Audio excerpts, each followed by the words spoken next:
today we're going to do a woven spider web. They're really popular at the moment, and I'm using this aquatrick marker, and I'm just going to quickly scribble on a little pattern. So the key to these is whatever you do, you must make sure you draw an odd number, okay? I would suggest 5 or 7. I haven't actually tried this with 3 or a bigger number yet. I'm going to draw 7 here for now. You can draw a circle if you want to and then draw the points. This is the first time I've ever done one of these. I'm just going to do it like this and see how it goes. I've got some lovely pink thread here. I'm actually using all 6 strands, which is something that I do every now and again, but I think it's going to help us just build up that rose effect a little bit easier. So the first thing we need to do is come up through the middle, and then you're going to do some straight stitches over those lines that we've just drawn.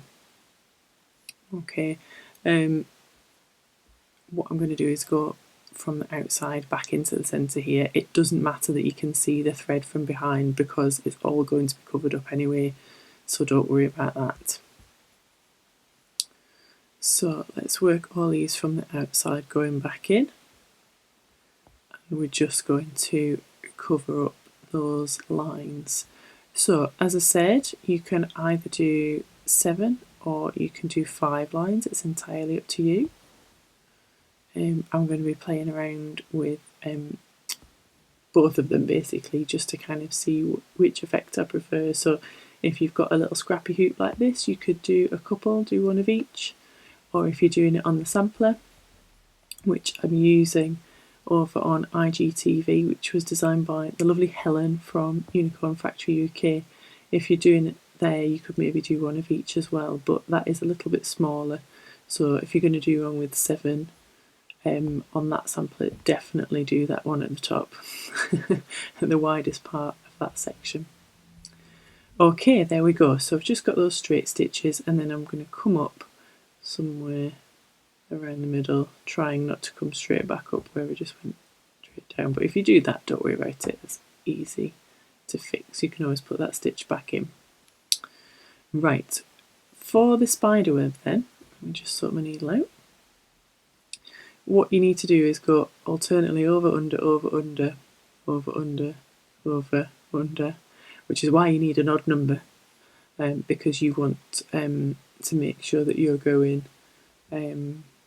over or under the opposite one each time. Okay, so you need that odd number, it's really important. So let's get started. So over, under that one there. And you can see that what I'm doing as I'm moving round, I'm just tightening that thread so that it goes to the centre of the wheel.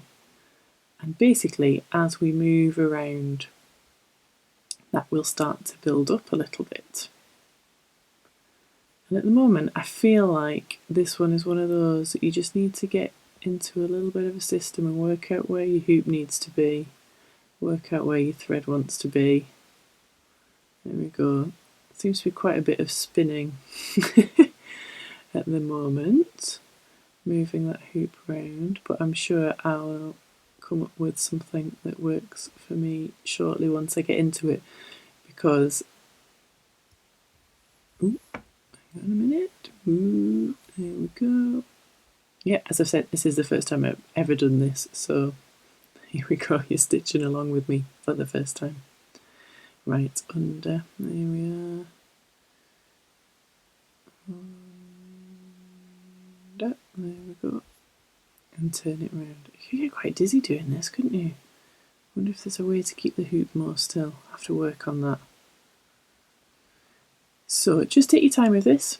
Make sure that you're getting it in the right direction, over, under. I think you'll probably be able to work it out fairly quickly if you haven't, because it will just move out to one side a bit too much. And there we go. Onto that one. It's quite nice once you get into a little rhythm with this. I think actually, rather than thinking about the overs, I'm just going to think about under. That feels a little bit easier.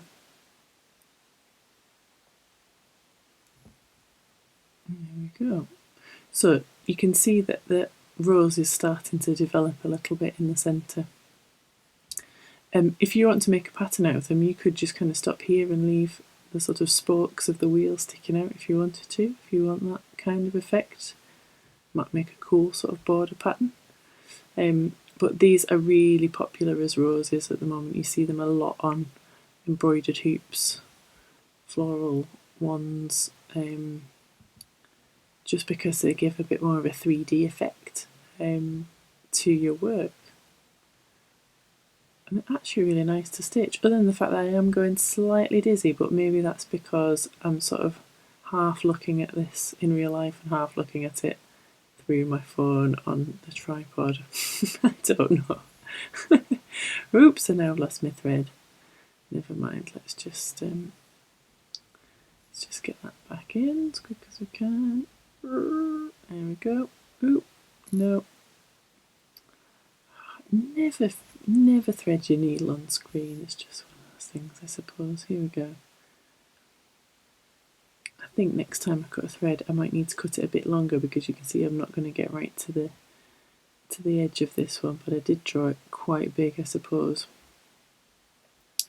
I'm going to have a little play around with different sizes of these this week, and I would encourage you to do the same as well. I think probably working out a comfortable size for these is probably important as well. I think this one might be a bit on the big side, but that's okay.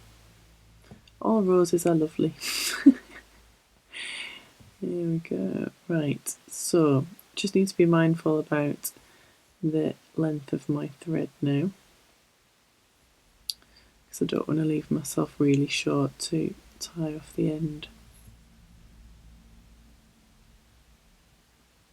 So, how many more can we get out of this? Over, under.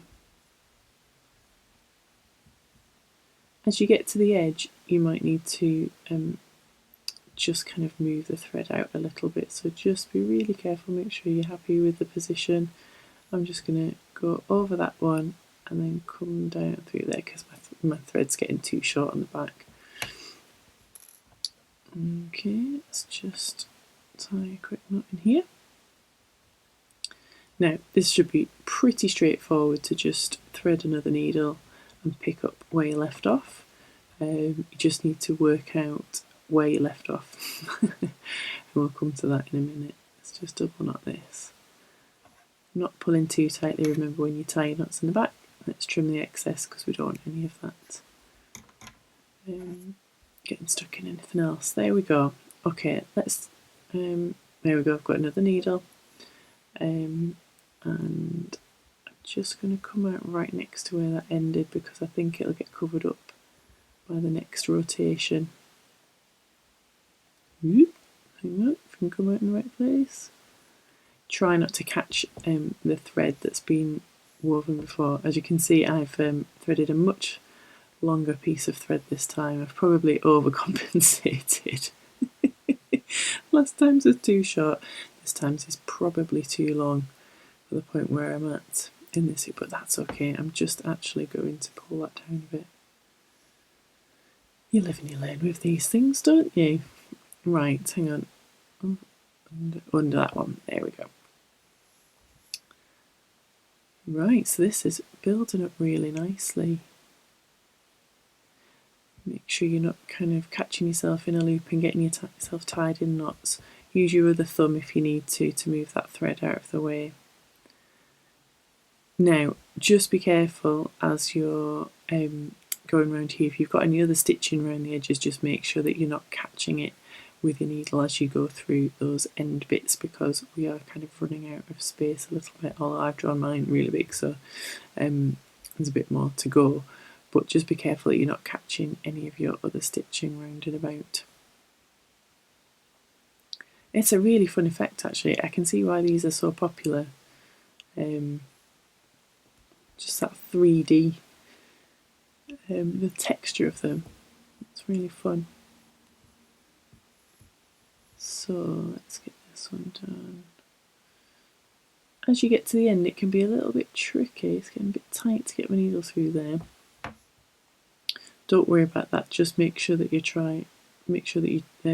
not catching any of the bit that you've just sewn on the edge there. Let's sort myself out because this is far too long. There we go. Right, over, under. It's all just about knowing whether you've got to be over or under. I definitely think it's easier to just think about under, personally. But that's my system. I'm sure that you'll come up with your own, and I'd love to hear them. So let me know, either in the comments, let me know on Instagram how it's going, tag me, I want to see your beautiful roses. Okay, now getting to this point I can tell a bit more that some of my lines aren't particularly the same length. So I think I'm going to end up with a couple of extra bits hanging at the edge here. That's okay, this is just my sampler hoop. You could maybe draw around a coin or something if you want to make sure that you've got a perfect circle. Obviously, you know me by now if you've been following the Happy Stitch project. I do a lot of things by eye, so that often means that they're slightly wonky, and I'm cool with that, that's fine. But if you want to make sure that it's a perfect circle, use a compass, draw around a coin or whatever it is that is a suitable size. If you want a perfect circle, then just do that, or make yourself a template out of card or something. And you can see that the aquatrick pen that we've used is being covered up, so if you haven't got one of those, you can use anything else. You could just draw it on with a pencil if you wanted to, as long as it's not going to be visible. Remember that the pencil would be difficult to get rid of even completely. So if you're going to see it, just make sure that you're being very careful with that. Right, let's give it a little pull there.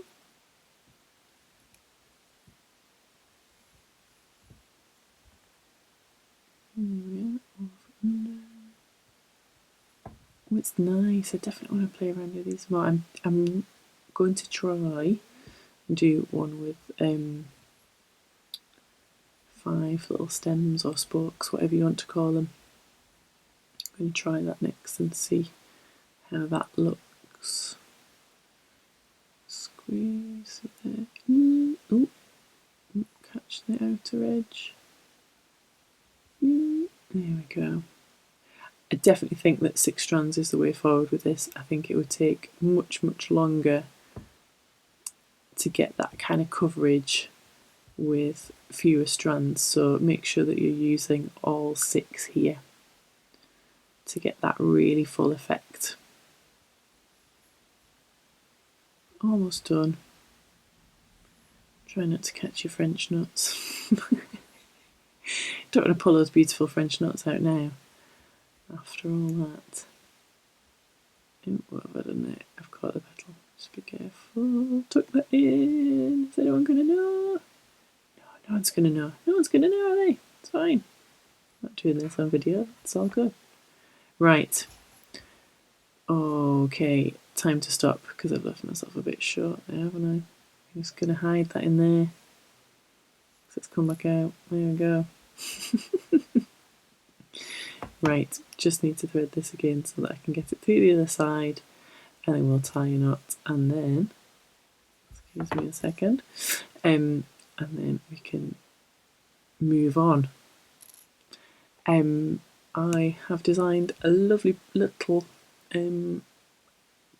project for this week if you want to stitch this. Obviously I'm having bother threading this needle, so it's a good job I'm talking about something else at this moment in time. There